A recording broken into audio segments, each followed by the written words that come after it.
রাসূলুল্লাহ সাল্লাল্লাহু আলাইহি ওয়াসাল্লাম একবার খুব আফসোস করছিলেন।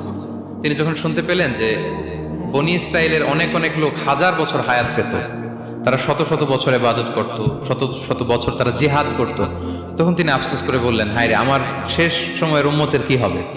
কারণ তিনি বলেছেন যে আমারু উম্মতি মা বাইনা সিত্তিন ইলা সাবঈন, আমার উম্মতের গড় বয়স হচ্ছে 60 থেকে 70। ওয়া আকাল্লুহুম মান ইয়াজুজু যালিক, খুব অল্প সংখ্যক লোকই এর চেয়ে বেশি হায়াত পাবে। রাসূল সাল্লাল্লাহু আলাইহি ওয়াসাল্লাম যখন দেখলেন যে শত শত বছর হায়াত পেয়েছে বনী ইসরায়েলের লোকেরা, বনী ইসরায়েলের ওরা শত শত বছর জিহাদ করেছে, তা আমার উম্মত তো 60 বছরে তার হায়াতই শেষ, 60 থেকে 70-এর মধ্যে তার জীবনই শেষ, তা আমার গুনাহগার উম্মতের কি হবে? রাসূল সাল্লাল্লাহু আলাইহি ওয়াসাল্লাম খুব আফসোস করছেন।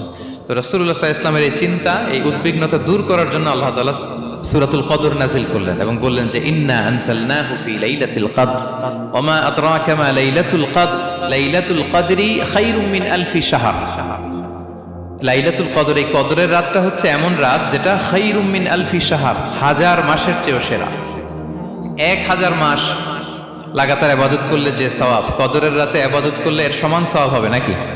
সমান হবে না। আল্লাহ তাআলা বলেছেন খায়রুম মিন আলফি শাহর, না, এর চেয়েও শ্রেষ্ঠ, এর চাইতেও বেশি। 1000 মাসে, অর্থাৎ 1000 মাসে হয় 83 বছর 4 মাস। তো কদরের রাতে যদি আমরা ইবাদত করি তাহলে 83 বছর 4 মাস ইবাদত করলে যে সওয়াব, সে সওয়াব আল্লাহ তাআলা আমাদের আমলনামায় নসিব করবেন। তো আমরা যেন এই কদরের রহমত বরকত থেকে যেন আমরা বঞ্চিত না হই। তো রাসূল সাল্লাল্লাহু আলাইহি ওয়াসাল্লামকে সান্ত্বনা দেওয়ার জন্য যে হে নবী, আপনি চিন্তিত হবেন না, বনী ইসরায়েলের অনেক লোক হাজার বছর হায়াত পেয়েছে, শত শত বছর ইবাদত করেছে, জিহাদ করেছে, তারা হায়াত পেয়েছে বেশি কিন্তু তারা কদর পায়নি। আর আপনার উম্মতকে আমি হায়াত দিয়েছি কম কিন্তু তাদেরকে কদর দিয়েছি। সুবহানাল্লাহ বিহামদি, লাইলাতুল কদর দিয়েছি, যে কদরের রাত 1000 মাসের চেয়েও সেরা। তো এই কদরের রাতকে আবার লাইলাতুল মুবারাকাও বলা হয়েছে। ইন্না আনসালনাহু ফি লাইলাতিন মুবারাকা, এটা বরকতময় রাত। ফিহা ইউফরাকু কুল্লু আমরিন হাকিম, সব বিজ্ঞোচিত প্রাজ্ঞোচিত বিষয়ের ফয়সালা হয়।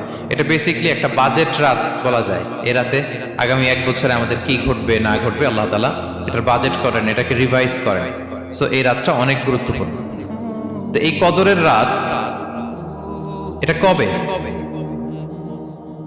এটা স্পেসিফিক ছিল, মানে সুনির্দিষ্ট ছিল। রাসূল সাল্লাল্লাহু আলাইহি ওয়াসাল্লাম আমাদেরকে জানাতে চেয়েছিলেন কবে, কিন্তু রাসূল সাল্লাল্লাহু আলাইহি ওয়াসাল্লাম জানাতে পারেননি। সহিহ বুখারীতে এসেছে যে রাসূল সাল্লাল্লাহু আলাইহি ওয়াসাল্লাম খারাজান নবী সাল্লাল্লাহু আলাইহি ওয়াসাল্লাম লিয়ুখবিরানা বিলাইলাতিল কদর। উবাদা ইবনে সামিত রাদিয়াল্লাহু তাআলা আনহু বলেন, রাসূল সাল্লাল্লাহু আলাইহি ওয়াসাল্লাম আমাদেরকে জানাতে বের হয়েছিলেন যে কবে কদরের রাতটা। ফাতালাহা রাজুলান মিনাল মুসলিমিন, হঠাৎ মুসলমানদের মধ্য থেকে 2 জন ঝগড়া লাগলো, তর্ক লাগলো। আর রাসূল সাল্লাল্লাহু আলাইহি ওয়াসাল্লাম হঠাৎ করে ওই ঝগড়ার দিকে খেয়াল করলেন, ওইদিকে খেয়াল করে ওই তারিখটার কথা তিনি ভুলে গেলেন। ফারুফিআ, রাসূল সাল্লাল্লাহু আলাইহি ওয়াসাল্লাম বললেন, আমার হৃদয় থেকে, অন্তঃকরণ থেকে এটাকে উঠিয়ে নেওয়া হলো। এখন আমি মনেই করতে পারছি না এটা কি 23 না 25 না 27 না 29, আমি মনে করতে পারছি না।